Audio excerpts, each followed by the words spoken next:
ওই সমস্ত আমার বান্দারা যখন আমার কোরআন তেলাওয়াত করা হয়, আমার কোরআন যখন পড়া হয়, আমার আলোচনা যখন আমার বান্দাদের সামনে হয়, ওই সময় তাদের জীবন আত্মাকে তারা যেন ভয় ভীত করে না হয়, তাদের আত্মাকে তারা ভয় ভীত করে ফেলে।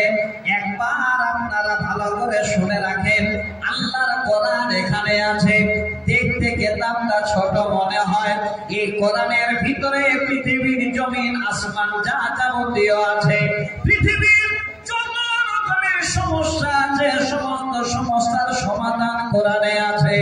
আল্লাহ বাসাকা মুআল্লাযিনা ইয়াদউনা রাব্বাহুম বিল গাদাতি ওয়াল আশি, সকাল সন্ধ্যায় যারা মহান আল্লাহকে ডাকে সূর্যের দৃষ্টি, আল্লাহ বলছেন আমি আল্লাহ তাদের জন্য সে সন্তান দেব। ডাকেন আল্লাহকে, পাবেন, আল্লাহ কাছে থাকবে। কোন টাইমে ডাকবেন, কখন ডাকবেন, ডাকার কয়েকটা আমি জায়গা আপনাদের বলে দিচ্ছি, খুব ভালো করে শুনে রাখবেন। সূরা হজ আয়াত নাম্বার 35 আমি পড়েছি আপনাদের সামনে। এবার এখানে 4টি জায়গা আমি আপনাদের বলে দিচ্ছি। এই জায়গাগুলো আল্লাহ রাব্বুল আলামিনের কাছে আমাদের ডাকার জায়গা, আল্লাহর কাছে রাজি হওয়ার জায়গা। আল্লাহ রাব্বুল আলামিনের এই জমিনে চলতে গিয়ে আমাদের এই রকমের বড় বিপদে পড়ে আল্লাহ রাব্বুল আলামিনকে সমস্ত কিছু জানিয়ে দেওয়ার জায়গা আল্লাহর কোরআন। আল্লাহ পাক বলেন আল্লাযীনা ইযা যুকিরাল্লাহু ওয়াজিলাত কুলুবুহুম।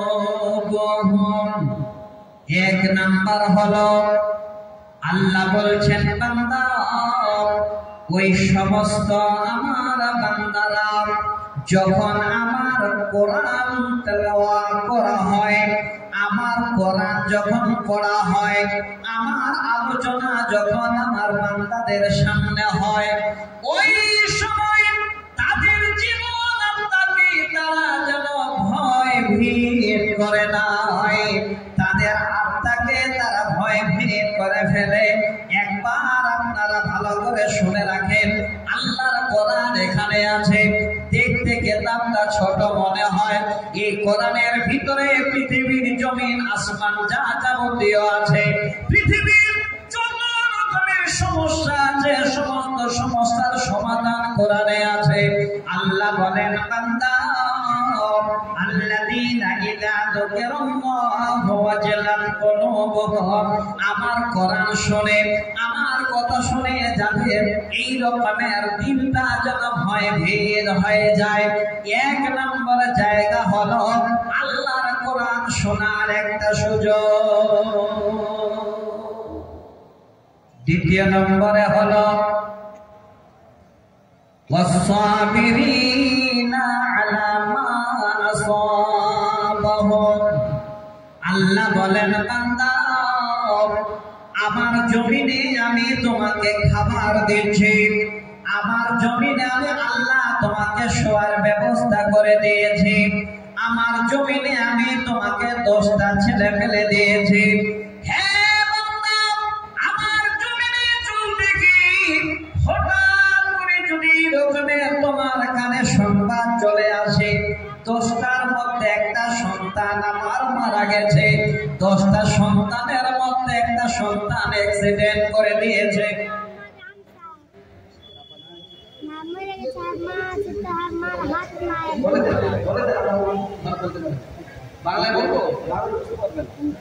तमाम हजरत से अनुरोध है कि आप जो गाड़ी बगैर स्टैंड का लगा रहे हैं, अगर आपकी गाड़ी चोरी होती है तो कमेटी उसकी जिम्मेदार नहीं होगी।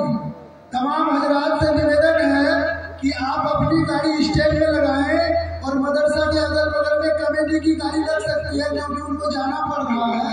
और आप जो लाके मदरसे के अगल बगल में गाड़ी लगाते हैं, ये आप अच्छी बात नहीं है इनके लिए, मदरसे के लिए। आप जलसा में आए, कोई तमाशा में नहीं। आप कमेटी का हेल्प करें, हमारी बहुत बड़ी मेहरबानी होगी आपके लिए। তো দিদি বন্ধু, দ্বিতীয় যে শব্দটা বলছিলাম, হঠাৎ আপনার ছেলে অ্যাক্সিডেন্ট হয়ে গেল, ঝড় বৃষ্টিতে আপনার জমিনের ধান যেন নেমে গেল, ঝরে গেল, এই রকমের বৃষ্টি শুরু হয়ে গেল, আপনার বাড়ির চাল পর্যন্ত উড়ে গেল। আপনি এবার কি করবেন? দিশাহারা হয়ে গেলেন।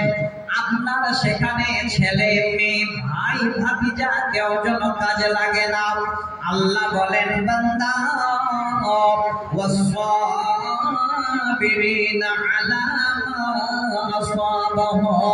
ওই মুসিবতের সময়, ওই বিপদের সময় বান্দা তুই এদিক ওদিক যেন ছুটাছুটি করিস না। হ্যাঁ বান্দা, একবার আমার কাছে শব্দটা তুই বলে ফেল, আল্লাহ তুমি ঝড় দিয়েছ, ঘরের চাল উড়িয়ে দিয়েছ, আল্লাহ তুমি ঝড় দিয়েছ, ধানকে মাটিতে ঝরিয়ে দিয়েছ, আল্লাহ ছেলে আস্তে আস্তে অ্যাক্সিডেন্ট হয়, তুমি আমার ছেলেকে তুলে নিয়েছ। এই কথাটাকে মহান আল্লাহকে বলে। ভিতরে ভিতরে যেন একটা আমাদের বড় ধরনের সম্পদ আল্লাহ হৃদয়ে দিয়েছেন, সম্পূর্ণটাই মাথা পেতে মেনে নিতে পারেন। আল্লাহ বলছেন, ওই সময় বান্দা যদি তুই সবর করে নিস, ধৈর্য ধরে নিস, বান্দারে এর বিনিময়ে আমি আল্লাহ তোমাকে আরো এত বেশি দেব। এত বড় অফার তোমার জন্য আমি রেখেছি। অফার কি আছে পরে আমি আপনাদের সামনে আবার আসবো। 3 নম্বরে আল্লাহ বলছেন, ওয়াল মুকিমিস সালাতি ওয়া মিম্মা রাযাকনাহুম ইউনফিকুন। আল্লাহ বলেন, বান্দা এই 3 নম্বর শব্দটাকে একবার ফলো কর। হ্যাঁ দিদি বন্ধু, আজকে আমি আপনাদের বলছি, জালসা শুনে আমাদের কতটুকু লাভ হচ্ছে, এই কোরআন শুনে আমাদের কতটুকু লাভ হচ্ছে। একটু আগে আপনাদের মসজিদে দেখলাম আজান হলো, ঈশার নামাজে একটাও যেন কাতার পূরণ হলো না, অথচ রাস্তাঘাটে লোক এত জাম হয়ে আছে, রাস্তায় হাঁটা যায় না। কি লাভ? একবার মনে রেখেন, আল্লাহ বলেন, বান্দা ওয়াল মুকিমিস সালাতি, যখন এই সালাতের সময় হয়ে গেল, আর বান্দা তোরা দেরি করিস না, আমার দুনিয়ায় আমি আল্লাহ তোমাকে রেখেছি রে বান্দা। এবার আমার ধ্বনি যখনই তুই শুনতে পেলি, হাইয়া আলাস সালাহ যখনই তোমার কানে আওয়াজ গেল, আসসালাতু খায়রুম মিনান নার, রাতের অন্ধকারে শেষ সময় যখন আওয়াজ গেল, ঘুম থেকে জেগে ওর নামাজ উত্তম শব্দ শুনে নিলে, ওই সময় আল্লাহ বলছেন, বান্দা আমার ঘরে এসে, আমার কাছে এসে একবার মাথা নত করে নে, সালাত আদায় কর। এটা হলো 2 নম্বর আল্লাহকে পাবার একটা জন ভরসা। আল্লাহ বলছেন, শুধু তা নয় রে বান্দা, 3 নম্বরের পরে 4 নম্বর শব্দ আমি বলে দিচ্ছি, ওয়া মিম্মা রাযাকনাহুম ইউনফিকুন। আল্লাহ বলেন, বান্দা মানুষের বাড়ি জম দিতেস, আমি আল্লাহ তোকে ঠিকাদার বানিয়ে দিলাম। হ্যাঁ বান্দা, রাজমিস্ত্রির জোগাড়ি করতিস, আমি আল্লাহ তোকে যেন মুম্বাইয়ের ঠিকাদার বানিয়ে দিলাম। বান্দারে তোর খাবার যুক্ত না, আমি খাবার আরো যেন বেশি করে দিলাম। হ্যাঁ বান্দা, তুই একবার যেখানে শুইবি জায়গাটা ছিল না, আমি তোর শুয়ার জায়গা তুই 2 মঞ্জিলা করে দিলাম, তোমার 2-10 বিঘা জমিন দিয়ে দিলাম। বান্দারে সেই জমিন থেকে আমার রুজি আমি আল্লাহ তোমাদের তাই। হে বান্দা শুনে রাখো ভালো করে, ওয়া মিম্মা রাযাকনাহুম ইউনফিকুন, আমার দেওয়া মাল, আমার দেওয়া রুজি তোমরা আমার রাস্তায় খরচ করবে। 4টি শব্দ শোনালাম। প্রথম নম্বর, আল্লাহর কোরআন যে শুনবে তার হৃদয়টা ভয় ভীত দ্বিতীয় নম্বর, যত বড় মুসিবত বিপদ আসুক না কেন ওই সময় সদা সর্বদা সবর করে নেবে। 3 নম্বরে, যখনই আল্লাহর ডাক হবে মসজিদে চলে যাবে। 4র্থ নম্বরে, আল্লাহ যে আমাদের এত রুজি রুটি দিয়েছেন, এত ধন সম্পদ দিয়েছেন, সেই ধন সম্পদকে আল্লাহর রাস্তায় খরচ করতে হবে। আমার দিনী বন্ধু, হে আমার বাপ, হে আমার ভাইরা, এখানে আপনারা কোরআন শুনতে এসেছেন, আমি আপনাদের শোনাচ্ছি। দেখেন, এই জায়গাটা খুব মারাত্মক, খুবই কঠিন। যদি আল্লাহ মেনে নিতে পারি তো আল্লাহ পাক আমাদের সাথে আছে। বলেন আল্লাহর কোরআন, সূরা আল বাকারা আয়াত নাম্বার 155। আল্লাহ কি বলছে? ইয়া আইয়ুহাল্লাযীনা আমানুস্তাঈনু বিস-সাবরি ওয়াস-সালাত ইন্নাল্লাহা মা'আস-সাবিরিন। আল্লাহ বলেন, যারা আমাকে আল্লাহ বলে স্বীকার করেছো, তোমরা সবর এবং নামাজের মধ্যে পানা চাও। দেখেন কত বড় আল্লাহ রাব্বুল আলামিন আমাদের এই দুটো শব্দ দিয়ে বোঝাতে চাইলেন। কি বললেন? সবাইকে নয়, সমস্ত বান্দাদের নয়, শুধুমাত্র যারা ঈমানদার, যাদের ঈমান আছে। প্রথমে আমি ঈমান নামক সম্পদের কথা বলেছিলাম।